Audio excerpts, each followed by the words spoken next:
কেমন আছেন সবাই? এলিয়ার গৃহকোণের আরও একটি নতুন ভিডিওতে আপনাদের সবাইকে স্বাগত। আশা করি প্রত্যেকে ভীষণ ভালো আছেন।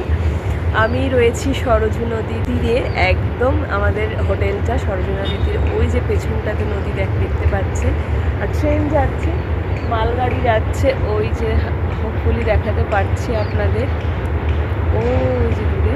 তো ট্রেনের একটা আওয়াজ হচ্ছে। যাই হোক, আমরা আজ অযোধ্যা থেকে বেনারসের উদ্দেশ্যে বেরোবো বন্দে ভারতে। তো হোটেলের চেক আউট তো 12টার সময়, আর ট্রেনের টাইমটা আরও একটু পরে। তো দুটোর মাঝখানে বেশ খানিকটা সময় ওয়েটিং রয়েছে। তো রিকোয়েস্ট করা হবে রিসেপশানে, দেখা যাক ওরা যদি কিছুটা সময় আমাদের রুমে অ্যালাউ করে তো ভালো, কারণ সিনিয়র সিটিজেন রয়েছে, বাচ্চা রয়েছে, একটু মুশকিল হয়ে যাবে। তো আজকের দিনটা আমার সঙ্গে চলতে থাকুন আপনারা বেনারসের উদ্দেশ্যে। আশা করি আপনাদের ভালো লাগবে। যতটা সম্ভব আমার পক্ষে আমি দেখানোর চেষ্টা করব। আমাদের হোটেলটা না ভীষণ সুন্দর, জাস্ট মানে এই রুমের সামনে একটা টেরাস রয়েছে, সেই টেরাস থেকেই এটা দেখা যায়। ভীষণ সুন্দর, যেমন ঠান্ডা, চারিদিকে কুয়াশা। এখন বাজে 11:30, 11:30টায় প্রচণ্ড কুয়াশা এখনও রয়েছে, আরও রোদ তো ওঠেনি। কলকাতারও একই অবস্থা তাই শুনছি। তো যাই হোক, আজকের দিনটা আমার সাথে চলতে থাকুন আপনারা বেনারসের পথে। প্রচণ্ড কুয়াশা চারিদিকে, কিন্তু এত সুন্দর না ভিউটা, ভীষণ ভালো লাগছে। হোটেলের তো একটা প্রোটোকল থাকে, তো ওরা অ্যালাউ করেনি থাকতে। তো যাই হোক, হোটেলে ব্যাগগুলোকে রেখে আমরা আশেপাশে একটু ছিলাম। তো পাশেই একটা এই মাঠ মতো ছিল, সেখানে একটু বসেছিলাম। তারপর একদমই পাশে হোটেলের জাস্ট একটুখানি পরের গলিতেই আর কি একটা এরকম পার্ক ছিল। তো সেখানে বাচ্চাগুলোকে নিয়ে এসেছিলাম, ওরা খেলছিল, অনেকক্ষণ খেলেছে। আর এখানে অনেক লোকও এসেছে পরের দিকে, কিন্তু আমার লাগছিল মারাত্মক ঠান্ডা।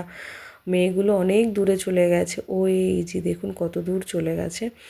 হাজব্যান্ড গেছে ওদের পেছন পেছন। আর এখানে বেশ অনেকক্ষণ ওরা খেলেছে, সময়টা কেটে গেছে অনেকটা জায়গা জুড়ে, খেলার জন্য একদম আদর্শ। লাঞ্চ কমপ্লিট আমাদের। এবার ট্রেনের টাইম হয়ে গেছে, যাচ্ছি হোটেল থেকে লাগেজ নিয়ে, আবার বেরোবো স্টেশনের জন্য। স্টেশনের জন্য ট্রেন। হ্যালো, তারপরে এতটা সময় তো হোটেলেই ছিলাম। এবার যত বেলা বাড়ছে না, ঠান্ডাটা মারাত্মক লেভেলের লাগছে, আর কুয়াশা চারিদিকে আরও বেশি হচ্ছে। মানে আজকে তো প্রচণ্ড ঠান্ডা। যাব এখন। ক্যামেরা আমার খুদে ক্যামেরাম্যানের হাতে, বুঝেই গেছেন এই হচ্ছে অযোধ্যা স্টেশন। ভীষণ সুন্দর করেছে, আর এতটা ক্লিন না। তো চলুন আপনাদেরকেও ভেতরটা দেখাবো, আর আমিও নিজে ভেতরটা এক্সপ্লোর করব। তো ট্রেনের কিছুটা সময় আছে এখনও বন্দে ভারতের জন্য। তো অযোধ্যা থেকে বেনারসে প্রচুর লোক যাচ্ছে, বন্দে ভারতে প্রচণ্ড ভিড় হয়েছিল মানে স্টেশনে, যার যার তো সিট থাকে। ওয়েটিংয়ে আমি তো মানে ভাবছিলাম এতগুলো লাগেজ নিয়ে, বাচ্চা নিয়ে এত ভিড়ের মধ্যে কি করে উঠবো, কারণ একটা নির্দিষ্ট টাইমের মধ্যে তো ছেড়ে যাবে, বেশিক্ষণ আর কি ওয়েটিংও নয় এখানে। তো যাই হোক, অনেক কষ্টে উঠেছি আমরা। একটা গেট দিয়ে উঠেছি, হাজব্যান্ড অন্য একটা গেট দিয়ে উঠেছে। তো উঠে মোটামুটি সেটেড সব হয়ে গেছিলো আর কি, কিন্তু ওই ওঠার আগেটাই খুব আর কি টেনশান হচ্ছিল কি করে উঠবো। আর এই যে স্টেশনের ওই ঢোকার মুখটাতে কি সুন্দর অযোধ্যা বলে লেখা রয়েছে, তারপরে এই যে দশরথ মহল, রামায়ণের কিছু কিছু চিত্র এখানে এরকম করে রাখা মানে আঁকা রয়েছে। তো খুব ভালো লাগছিল। তো প্ল্যাটফর্ম 1-এ দেবে বন্দে ভারত, তো আমরা গিয়ে সেখানে দাঁড়াবো। তো এখানে প্রথমে ঢুকে ব্যাগগুলো একটু রেখে চারিদিকটা একটু দেখে নিলাম, তারপরে যাব। তো এত ভালো লাগছিল স্টেশনটা। তো আমরা স্টেশনের এখানেই এসে দাঁড়িয়ে আছি, এবার ঢুকবে, মানে অ্যানাউন্স বারবার করেই করছে। আর তো পুলিশরাও যাতায়াত করছে, কারণ সুপার এক্সপ্রেস ট্রেন ঢুকবে যেহেতু, তো মানে একটা সেফ ডিস্টেন্স মেনটেন করতে বলছে বারবার। আর ওই দেখুন হনুমানটাকে না একজন ভদ্রমহিলা রুটি দিয়েছে খেতে, তো সেটাও বসে বসে খাচ্ছে। তো সেটাই ভাবলাম একটুখানি ক্যাপচার করি। এই যে আমাদের ট্রেন ঢুকছে, পুলিশ কিন্তু পুরো বারবার করে আসছে আর বলছে যে সেফ ডিস্টেন্স রাখার জন্য। আর আমি ক্যামেরাটা এদিকে তাক করেই রেখেছিলাম, কারণ হুশ করে ঢুকে যাবে ট্রেনটা আর তুলতে পারবো না। তো ক্যামেরাটা আমি বহুক্ষণ ধরে অন করে রেখেছিলাম। ফাইনালি আমাদের ট্রেনটা এসে পৌঁছেছে, আর অনেক মানে জোর জবরদস্তির পরে আমরা ট্রেনে উঠতে পেরেছি, কারণ অনেকেই নেমেছে আর কি অযোধ্যাতে। তো তারা নামলো, আমরা উঠলাম, অনেকটা সময় গেছে, খুব মানে টেনশন কাজ করছিলো উঠতে পারবো তো, কারণ ব্যাগ রয়েছে, বাচ্চা রয়েছে। আর ওইদিকে ডিসপ্লেতে কি কি দেখাচ্ছিল সব মেয়েদেরকে হাজব্যান্ড এক্সপ্লেন করলো। আর ততক্ষণে খাবার দিয়ে দিয়েছে। এই যে রয়েছে একটা অ্যাপেল ড্রিঙ্ক আর কচুরি, আর এটা হচ্ছে চিক্কি, ভালোই থাকে, গুড় বাদাম চিটবাদাম যেটা আর কি সেইটা। আর এটা হচ্ছে জিঞ্জার চায়, আমি খাইনি একটু। আর এখানে দিয়েছে কেচাপ ওই কচুরির জন্য। আর এটা হচ্ছে ওই ডায়েট মিক্সচার, ওই চিড়ে ভাজা টাইপের। আর এটা হচ্ছে মাউথ ফ্রেশনার। তো খুবই ভালো একটা টিফিন দিয়েছে। আমি যদিও বা কিচ্ছু খাইনি, কারণ দুপুরবেলা একটা কচুরি খেয়েছিলাম, তারপর থেকে না শরীরটা ভালো লাগছে না তাই। আর আমি কিছু খাইনি ট্রেনের খাবার।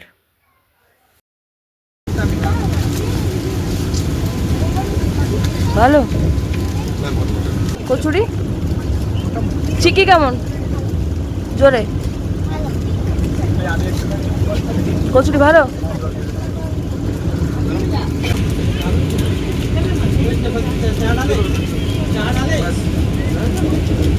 কফি। ওরা যেহেতু চায়ের জন্য গরম জলটা দিয়েছিল, তো আমি গরম জলটাই খেয়েছিলাম, ওটা খেয়ে অনেকটা ভালো লাগছিল। আর এই যে হচ্ছে আমার গপু সোনা ঘুমাতে ঘুমাতে বন্দে ভারতে যাচ্ছে। আমার গপুর কিন্তু অনেক এক্সপিরিয়েন্স হয়ে গেছে এইটুকু কটা দিনে। তো যাই হোক, কথা বলতে বলতে কিন্তু আমরা এবার নেমে গেছি মহাদেবের শহর বেনারসে। তো এই যে বসে গেছি, বসে আছে মামনি আর মেয়েরা, হাজব্যান্ড গেছে কোন দিক দিয়ে বেরোনো যায় বা কোনটা করা যায় ইজি, সেই জন্য বাইরে চলে এসেছি। আর এই যে স্টেশনের লুকটা বাইরের থেকে ভীষণ সুন্দর। আর ওদিকে দর কষাকষি হচ্ছে অটোর জন্য, বার্গেন কিন্তু করতেই হবে, না হলে কিন্তু একটু ঠকে যেতে হবে। তো এখানে দর কষাকষি চলছিল, তারপর একটা অটো ঠিক হলো। সব জায়গাতেই, যে কোনো ট্যুরিস্ট এলাকাতেই কিন্তু বার্গেনিং মাস্ট, তা না হলে কিন্তু ঠকে যেতে হয়। তো হোটেল আমাদের একটু দূর ছিল স্টেশন থেকে, কারণ আমাদের হোটেলটা দশেশ্বমেধ ঘাটের একদম কাছে ছিল। তো সেই জন্য একটা কিছু পেতে গেলে তো একটা কিছু ছাড়তেই হয়। তো স্টেশনটা দূরে ছিল, কিন্তু ঘাট আর মন্দির একদম কাছে ছিল। মন্দিরের মেইন দরজা মানে 4 নম্বর গেটটা আমাদের হোটেল থেকে 500 মিটার, মানে একটুখানি আর কি। বেনারসি শাড়ি দেখাবো না তাই কি হয়? এই যে চলতে চলতেই দেখুন কত দোকান, আর শাড়িগুলো তো অসাধারণ লাগছিল দেখতে, এত সুন্দর। যদিও আমি একটাও কিনিনি, কারণ আমার পার্সোনালি অত হেভি শাড়ি পছন্দ না। ঠান্ডাটা কি লেভেলের বুঝতে পারছেন তো, রাস্তায় আগুন জ্বালিয়ে তার তাপ নিচ্ছে। আর এই যে কিন্তু আমরা পুরো বাজারের মধ্যে দিয়ে যাচ্ছি, ভীষণ জমজমাট একটা জায়গা। আর ঘাটের যত কাছে যাব তত তো আরও বেশি জমজমাট, মন্দিরের কাছে তো বলার অপেক্ষাই রাখে না। তবে খুব বাজে জানেন তো, ট্রাফিকগুলো একদম মেনটেন নয়, ট্রাফিক কেউ মানে না, যেখান দিয়ে সেখান দিয়ে ঢুকে যাচ্ছে, জ্যাম হয়ে যাচ্ছে, এই জিনিসটা খুব বাজে। আর এটা হয়তো কোনো ব্যাংকোয়েট হল বা বিয়ে বাড়ি, আমি ঠিক জানি না, সাজানো দেখে তাই ভাবলাম। আর এই যে রয়েছে একটা বড় মস্ক, একদম অনেকটা বড় মস্কটা। আর এখানেই দেখবেন হুট করে একটা এই যে টোটো ঢুকে গেছে, আর তার জন্য এই জায়গাটা পুরোটা, এই যে দেখুন পুরোটা জ্যাম হয়ে গেল। এই যে পুরোটা জ্যাম, মানে আমার ডান দিক থেকে বাঁ দিক থেকে পুরো একদম জ্যাম হয়ে গেল সঙ্গে সঙ্গে। এই জিনিসগুলোই না ঠিক নয়, ট্রাফিকটা একদম ওরা ঠিক মতো মানে না। তো কী ভিড় দেখুন। এর মানে যত আমি ঘাটের দিকে যাচ্ছি ভিড়টা কিন্তু আরও বাড়ছে। তো কথা বলতে বলতেই কিন্তু হোটেলে আমরা প্রায় পৌঁছে যাচ্ছি, আর একটুখানি। তো সেই রাস্তাটা আপনাদের সাথে শেয়ার করলাম, আশা করি আপনাদের ভালো লাগবে। আমাদের অযোধ্যা থেকে বেনারসের জার্নিটা আপনাদের সাথে শেয়ার করলাম। আমি কিন্তু পরপর ঘুরতে যাওয়ার সমস্ত এক একটা জায়গার ভিডিও শেয়ার করছি। আশা করি আপনাদের ভালো লাগছে, কারণ আপনাদের কমেন্টের মাধ্যমে আমি এটা বুঝতে পারছি।